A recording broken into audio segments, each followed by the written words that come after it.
संभव नहीं होगा। इस देश में नस नस में राम विराजमान करते हैं। जब बच्चा पैदा होता है उनके काम में राम नाम दिया जाता है, और जब थक जाते हैं राम राम कहते हैं, अभिनंदन करने से जय श्री राम करते हैं, और मरने के समय राम नाम सत्य है कहकर हम जाते हैं। वही राम दशरथ का बेटा, वही राम घट घट में लेटा, वही राम जगत पसेरा, वही राम सबसे न्यारा। ये राम एक मर्यादा का प्रतीक है।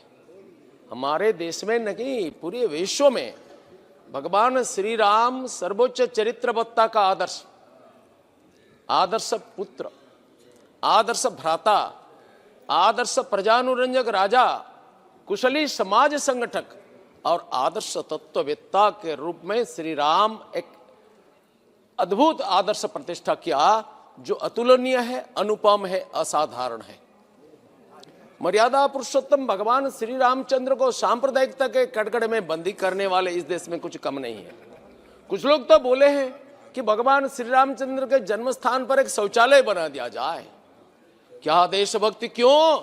क्योंकि विदेशी आक्रांता बाबर को इस देश का अनन्य राष्ट्र पुरुष राम के साथ बराबर करने वाले इतिहास का विंजियंस को सामना करना पड़ेगा। अधिष्ठाता महोदय, भगवान श्री राम का अनुपम दिव्य चरित्र, उनका जीवन, त्याग, सेवा, सत्यनिष्ठा, चरित्रवत्ता, परदुख कातरता और प्रजानुरंजन का सर्वश्रेष्ठ आदर्श है। वो सामाजिक समरसता और राष्ट्रीय एकात्मता का प्रतीक भी है। आचंडाल ब्राह्मण सर्वत्र उनका प्रेम का अवारित प्रवाह है। आचंडाला प्रतिहतरतयो यस्य प्रेम प्रवाह। और भगवान श्री रामचंद्र को छोड़ करके कोई छद्म धर्मनिरपेक्षता का आश्रय लेकर के इस राष्ट्र का पुनरुद्धार नहीं हो सकता है। उन्होंने क्या किया? उनके समय में इस समाज में एक प्रकार का विभाजन का चरम परिस्थिति आ गया था। आर्य संस्कृति, शावर संस्कृति, निषाद संस्कृति, राक्षस संस्कृति, ऐसा कई प्रकार का विभाजन। लेकिन श्री राम ने इसको जोड़ दिया। श्री राम का आविर्भाव क्यों हुआ? रावण को मारने वाले, रावण को परास्त करने वाले ऐसा कई विभूतियां उस समय में था। बाली जो इनको कोख में 6 महीना तक जाग करके चला था, रावण उनके सामने कुछ नहीं है। उनका बेटा अंगद उनको फुटबॉल जैसा खिलता था, वो भी कुछ नहीं है। और कार्तवीर्य करके एक महावीर थे जिनको सहस्रार्जुन कहते हैं, वो रावण को उठवस करते हैं बराबर। उनके सामने रावण का पराक्रम कुछ नहीं है। और भगवान परशुराम जिन्होंने 21 बार इस पृथ्वी को क्षत्रिय शून्य कर दिया, वो कार्तवीर्य को भी मार दिया, उनके सामने भी रावण का पराक्रम कुछ नहीं है। फिर भगवान राम का क्या आवश्यकता था? समाज में जिस जड़ता के कारण, जिस खामोशी के कारण, जिस स्वार्थपरता के कारण, जिस भीरुता के कारण रावणों का पैदा होता है, इसको दूर करने के लिए, समाज को संगठित करने के लिए भगवान राम का आविर्भाव हुआ था। भगवान राम ने अयोध्या से कोई क्षत्रिय सेना लेकर के नहीं गए थे।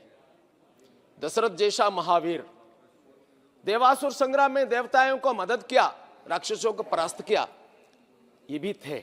जनक जैसा ब्रह्मज्ञानी थे, राजर्षि। ये सारे महावीर, बाली और सहस्रार्जुन थे, परशुराम थे। परंतु रावण का अत्याचार से समाज को रक्षा नहीं किया जा सकता है, क्योंकि उनका टेररिस्ट आउटफिट्स के द्वारा वो समाज में अत्याचार फैलाता था। जैसा लाडेन निकला अलकायदा का, जैसा आईएस निकला, उनका सैकड़ों टेररिस्ट आउटफिट्स है। बोडो, हिजबुल मुजाहिदीन, जेकेएलएफ, ये सब है। ऐसा रावण का कई टेररिस्ट आउटफिट का सरदार कौन थे? ताड़का, शूर्पणखा, मारीचा, सुबाहु, हजारों राक्षसी सेना लेकर के समाज में गरिल्ला युद्ध करके आतंकवाद मचाते थे। ऋषियों का यज्ञ कुंड को विध्वस्त करते थे, सामान्य जनता को अत्याचारित करते थे, सनातन मूल्यबोध को खत्म करने के लिए लगे रहते थे। कुछ लोग भयंकर भ्रम पैदा करते हैं। इसमें हिंदू मुस्लिम का कोई विवाद नहीं है, इसमें उत्तर भारत दक्षिण भारत का कोई विवाद नहीं है। ये क्यों मचाते हैं? उनका धर्मपिता अंग्रेजों ने जो इस देश को शासन करने के लिए जो भ्रम फैलाते रहे, उसको चलाते रहे। ये क्या है? उत्तर भारत में तुम आर्य हो, दक्षिण भारत में वो द्राविड़ हो। रावण एक आर्य संतान था, विश्व ऋषि का नंदन था, सर्वश्रेष्ठ ब्राह्मण था, वेदज्ञ। भगवान श्री राम ने उनको पुरोहित पद में वर्ण किया था। ये गलत है, ये अनैतिहासिक है, ये सत्य पर आधारित नहीं है। परंतु ये क्यों करते हैं? हमारा राष्ट्र जीवन को तोड़ने के लिए, भगवान श्री राम ने उत्तर दक्षिण पूर्व पश्चिम सबको जोड़ दिया। देखिए, इतना पराक्रमी लोग रावण को शास्ति नहीं दे सकते थे, नियंत्रित नहीं कर सकते थे, परंतु हमारा देश का एक मनस्वी तपस्वी जो अपना साधना के गुहा से निकल करके माला छोड़ करके भाला पकड़ लिया और इस देश का तारुण्य का अनन्य प्रतिनिधि दो किशोर के हाथ में, राम लक्ष्मण के हाथ में धनुर्बाण पकड़ा दिया, तब रावण का साम्राज्य में हृदकंप हो गया। निशिचर हीन करौ मही भुजा उठाए प्रण किन्न। जब इन्होंने ये प्रण कर लिया तब रावण कांपने लगा, लंका कांपने लगा, सारा आसुरिक शक्ति कांपने लगे। ये कौन है? ये असाधारण विभूति, ये बालक कौन है? ये रावण को ये चेतावनी दे दिया, अब तुम्हारा जमाना खत्म होने वाला है। माननीय नरेंद्र मोदी जब आ गए कुर्सी पर तब क्या हुआ? हम नहीं खाएंगे, नहीं खाने देंगे। इसको जान करके कुछ लोग चकित हो गए, वो उनका जीवन त्राही त्राही हुआ। वो तो कहते थे हम भी खाएंगे, कर्मियों को खिलाएंगे, जनता को लूटेंगे। ये अचंभित हो गए, ये क्या बात है? ये नया कल्चर आ गया राजनीति में। अधिष्ठाता महोदय, भारत के एकात्मता का आदर्श थे भगवान श्री राम।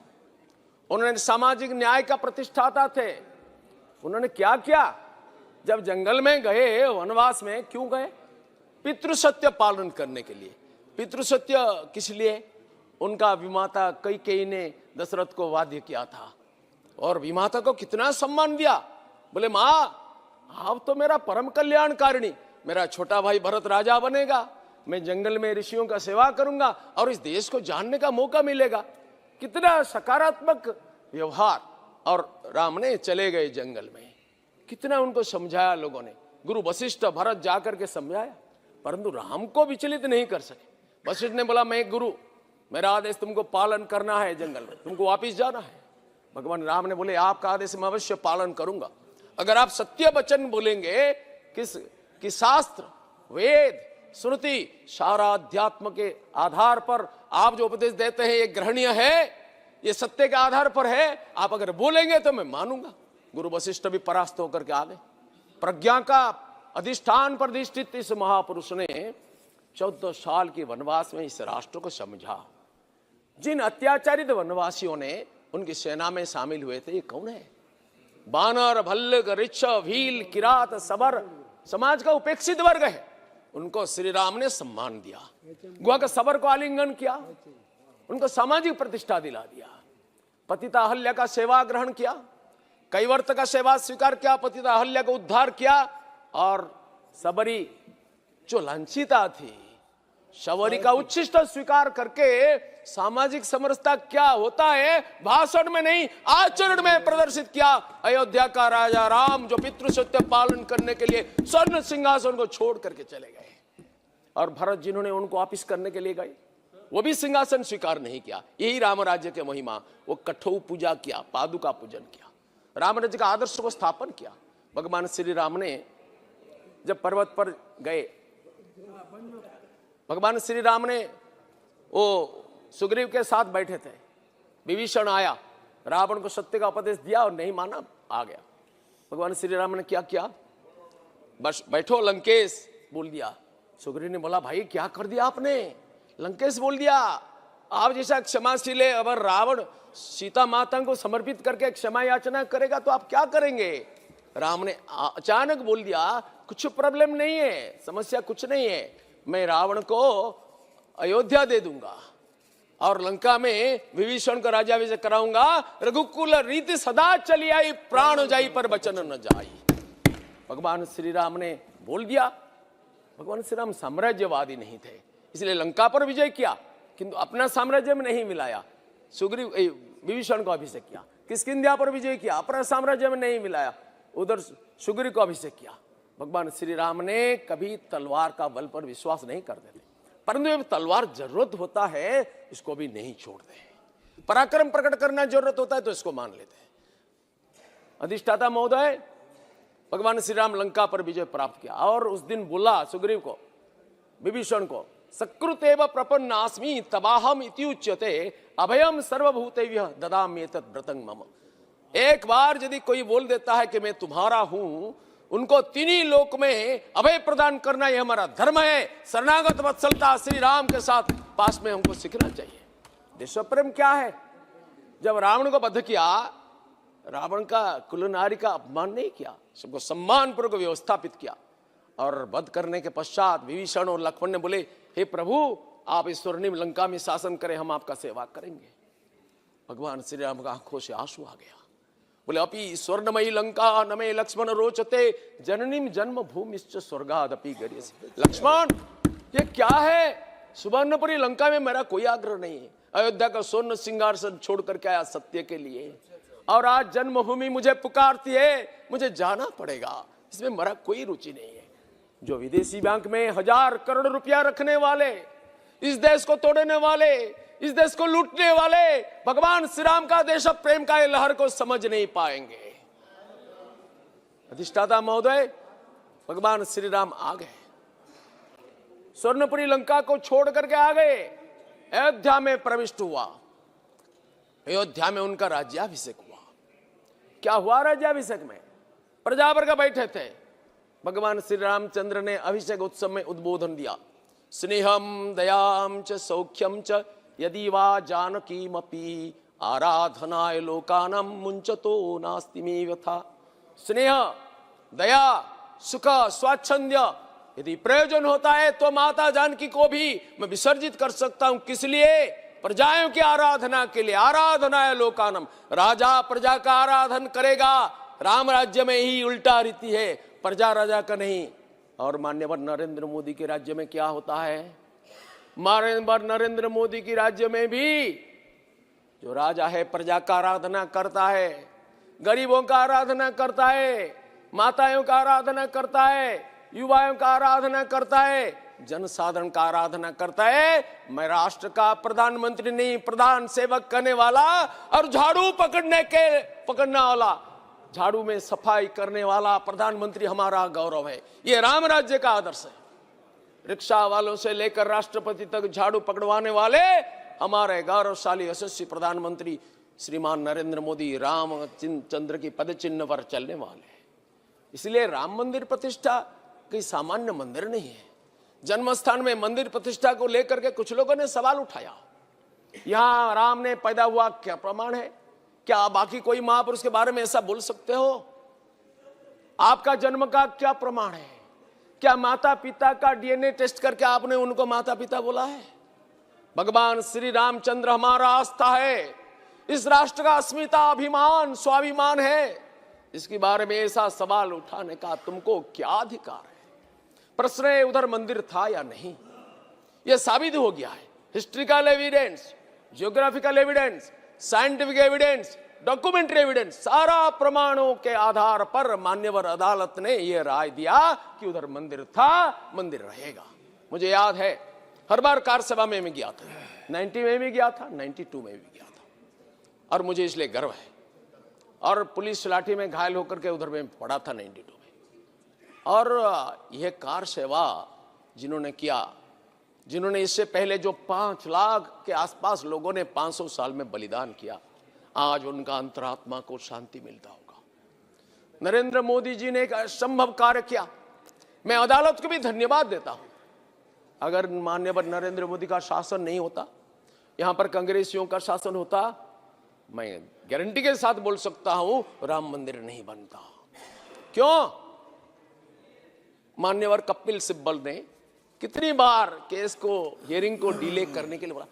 139 ईयर्स एक केस में चला गया। कितना केसेस हुआ, कितने लोग मरे गए, लेकिन उनको शांति नहीं मिला, इसको डिले किया जाए। माननीय मोदी जी के कारण ये प्रतिदिन 40 दिन तक सुनवाई हुई और इसमें फैसला आया।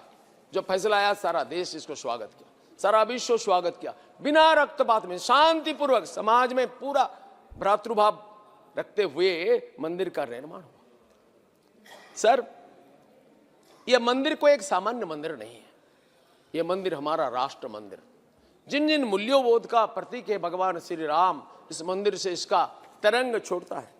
सर, मैं जानना चाहता हूं कि इस मंदिर को सांप्रदायिक बनाने का कितना चेष्टा किया।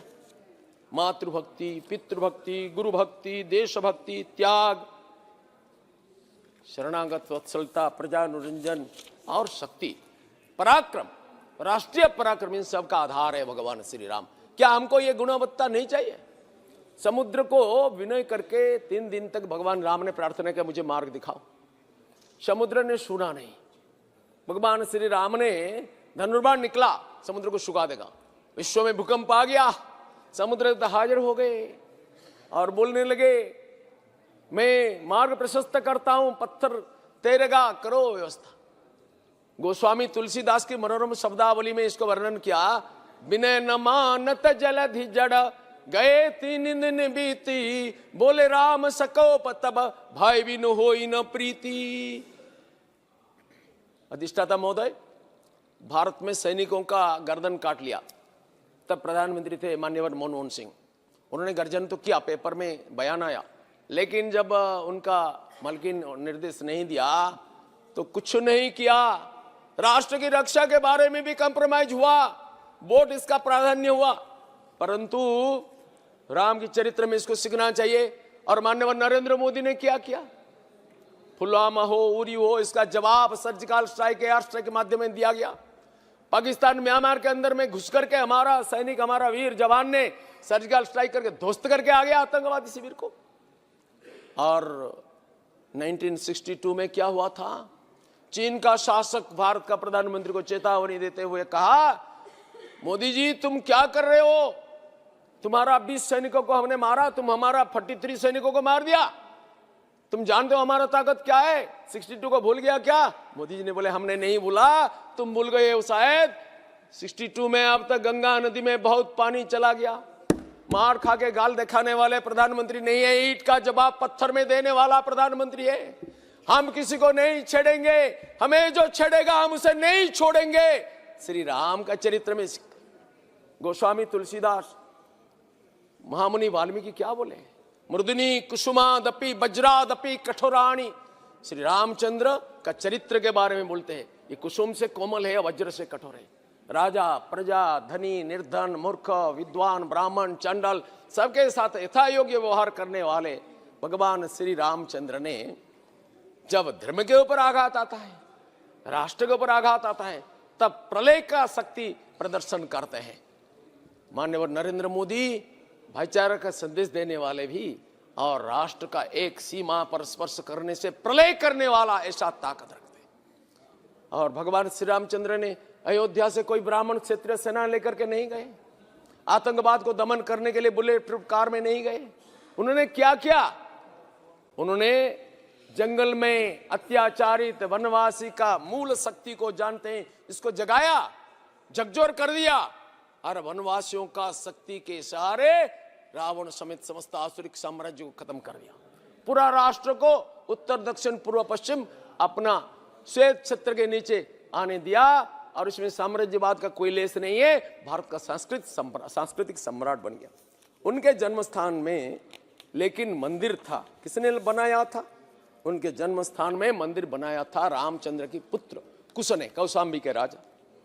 ये मंदिर को 1033 में एक विदेशी आक्रांता ने तोड़ दिया और वहां पर ध्वस्त कर दिया। तो भगवान श्री राम का मंदिर निर्माण करने के लिए गढ़वाल के राजाओं ने बहुत कोशिश किया और एक भव्य मंदिर बना दिया। इस मंदिर जो तोड़ा गया तो सारा हिंदुओं ने मिलकर के इसको विरोध किया। एक दिन के लिए छोड़ा नहीं, कई रक्तपात हुआ। फिर 1528 में विदेशी आक्रमणकारी बाबर ने अपना सेनापति मीर बाकी खान को भेज करके मंदिर को ध्वस्त किया। फिर भी समाज इसको स्वीकार नहीं किया। लगातार 500 साल तक इस मंदिर को मुक्त करने की कोशिश किया गया। सर, जब मंदिर तोड़ा गया तब हिंदुओं ने उधर घेर करके पूजा करने का चालू किया। कई वीर और वीरांगनाओं का बलिदान हुआ। 1850 में हुआ भयंकर संघर्ष। सर 1949 में उधर जो सिक्योरिटी गार्ड था वो अचानक मूर्छित हो गया। देखा अद्भुत दृश्य, एक ज्योतिर्वलय के अंदर में भगवान रामलला का प्रतिमा विराजमान है। हंसते हंसते भगवान श्री रामलला जैसे चलमान होते हैं। इसको देख करके बेचारा मूर्छित हो गया। फिर सरकार के पास खबर गया। और बाद में इस रामलला का मूर्ति को हटाने की कोशिश किया गया। वहां पर कलेक्टर थे के नैयर, उन्होंने ऑर्डर कर दिया मूर्ति का पूजा होगी 3 बार, भक्त दर्शन करेंगे, मूर्ति को हटाया नहीं जा सकेगा। तत्कालीन प्रधानमंत्री का आदेश का भी उन्होंने पालन नहीं किया, अपना नौकरी छोड़ दिया। इस आदेश का किसी भी कोर्ट ने खंडित नहीं कर पाया। तब से भक्तों का दर्शन चालू हुआ। 1 लाख भक्त उसी दिन 1955 दिसंबर 1949 दिसंबर 23 को 1 लाख भक्तों ने उधर दर्शन किया। बाद में विश्व हिंदू परिषद ने इस काम का जिम्मेदारी लिया। 1983 में एकात्मता रथ यात्रा पूरे हिंदुस्तान से, कोणानुकोण से, नेपाल से चलाया, पूरा देश को एकता के सूत्र में जोड़ दिया। जी सर इसके बाद कई प्रकार रथ यात्रा निकला। राम जानकी रथ यात्रा, चरण पादुका पूजन, अरुणि मंथन में निकला हुआ ज्योति का पूजन, ये सब हुआ। सर इस पूजन के बाद कार सेवा के लिए भक्त उधर पहुंचे। 90 में एक फरिंदा भी वहां पर नहीं मार सकता है बोलने वाले हमारे यूपी का तत्कालीन मुख्यमंत्री मुलायम सिंह यादव का सारा अहंकार को चूर चूर करते हुए कार सेवक उधर पहुंच गए। गोली किसने चलाया? मैं सुन रहा था, मान्यवर सदस्य कांग्रेस पक्ष से बोल रहे थे गोली चलाने वाले। कभी कार सेवक गोली नहीं चलाया। राम मंदिर को समर्थन करने वाले कभी शस्त्र धारण नहीं किया। गोली चलाया यूपी के मुख्यमंत्री श्रीमान मुलायम सिंह ने गोली चलाने का आदेश दिया, और इसके कारण गोली तो हुआ, सैकड़ों कार सेवक का निधन हुआ। और सरजू के तट पर जहां भगवान श्री राम ने जल समाधि लिया था, उसी स्थान पर 2 मिनट, उसी स्थान पर उनका समाधि हुई, उनका चिता भस्म हमने देखा। सर इस सरयू के तट पर सैकड़ों शव का दाह क्रिया हुआ। पूरे हिंदुस्तान में उनका भस्म वितरण हुआ, भस्म की यात्रा चला। देश में नया भावना आ गया। मुझे याद है सर, हमारे उड़ीसा से एक कार सेवक स्वामी लक्ष्मणानंद पर जब गोली चलने गए, पुलिस उनके सामने खड़ा हो गया। 6 संग्राम महापात्र, उनको 6 गोलियां लगी, अस्पताल में पड़ा था। सैकड़ों महिलाएं रक्तदान करने के लिए उधर खड़े थे, सैकड़ों कार सेवक घायल होकर के पड़े थे। सर जब उनका सेंस आया, उन्होंने एक महिला को पूछा, माता इतना भीड़ क्यों? रोते हुए महिला बोलने लगी, बेटा राम जी को गोली हुआ है, क्या माता कौशल्या स्थिर हो सकती है? ये भावना को समझ सकते हैं? राम सेतु को तोड़ने वाले, राम मंदिर केस को विलंबित करने वाले, उधर शौचालय बनाने वाले, वो कभी इस भावना को समझ नहीं सकते हैं। राम को छोड़ करके भारत का कल्पना करना भी असंभव है। सर जिसका नाम के प्रभाव से एक दस्यु भी महापुरुष बन गया और रामायण ग्रंथ का रचना किया महामुनि वाल्मीकि बन गया, इसका नाम तो लेते हुए रघुपति राघव राजा राम करते हुए आजादी का लड़ाई शुरू किया था महात्मा गांधी ने। क्या गांधी जी सांप्रदायिक है? मानते हैं उनको सांप्रदायिक? सर जब हम लेते हैं इसको क्यों राजनीति बोलते हैं? मैं एक नाम अगर नहीं लूंगा तो मुझे अकृतज्ञता दोष होगा। तब हम जेल में थे बनारस में। सर लाल कृष्ण आडवाणी, माननीय लाल कृष्ण आडवाणी ने जो रथ यात्रा निकला, इसके कारण भारत में अद्भुत जागरण हुआ। महंत रामचंद्र दास चले गए, रामचरण दास को फांसी हो गया। सर हिंदू मुस्लिम एकता सिपाही विद्रोह में एकजुट हो गए। बहादुर शाह जाफर ने राम मंदिर को छोड़ देने के लिए, बाबरी ढांचा को छोड़ देने के लिए मुस्लिम समाज को निवेदन का आदेश कर दिया था। हिंदू मुस्लिम एकता चरम सीमा पर पहुंच गया था। सर अंग्रेज शासकों ने षड्यंत्र करके इसको ध्वस्त विध्वस्त कर दिया, और जिन्होंने ये एकता का प्रवक्ता था उनको फांसी पर चढ़ा दिया। ये इतिहास को हमको जानना चाहिए। राम ही इस देश को जोड़ सकते हैं। जब मंडल कमीशन के आधार पर इस देश जातिवाद में बंट गया था, तब राम मंदिर आंदोलन ने इस देश में एकात्मता का प्रतिष्ठा किया, देश को एकता के सूत्र में बांध दिया। भगवान श्री राम का मंदिर प्रतिष्ठा होने से सारा मूल्यबोध का प्रतिष्ठा हो जाएगा। सर अब इस मंदिर का शिलान्यास हुआ माननीय प्रधानमंत्री जी के करकमल में, और इस मंदिर का उद्घाटन भी हुआ। भगवान श्री राम का प्राण प्रतिष्ठा भी हुआ। मुख्य प्रधानमंत्री मुख्य यजमान के रूप में उधर बैठे थे। इसमें कितने लोगों को आपत्ति है? जो राम मंदिर नहीं चाहते, क्या चाहते हैं? इस देश को तोड़ने वाले लोगों को प्रतिष्ठित करने के लिए। सर इसमें हिंदू मुस्लिम कोई विवाद का विषय नहीं है। रामचंद्र पूर्ण असांप्रदायिक थे, पतितों का उद्धार किया, सबको गले लगाया। इस वैश्विक मूल्यबोध का प्रतीक है भगवान श्री राम। आज यह कार्यक्रम के लिए हम माननीय प्रधानमंत्री को धन्यवाद देते हैं और माननीय प्रधानमंत्री को उत्साहित भी करते हैं। पूरे देश उनके साथ है, संपूर्ण विश्व उनके साथ है। भगवान श्री राम ने क्या किया? स्वामी विवेकानंद कहते थे, sir, a nation is not great and good because its parliament enacts this and that, a nation is great and good because its people are great and good. सज्जन शक्ति का द्वारा देश का महत्ता निर्भर करता है। इसलिए भगवान श्री राम ने विभीषण, सुग्रीव जैसा महात्माओं का संगठित किया, पूरे देश में ऐसा सज्जनों का समावेश किया। डॉक्टर श्रीकांत आज मान्यवर नरेंद्र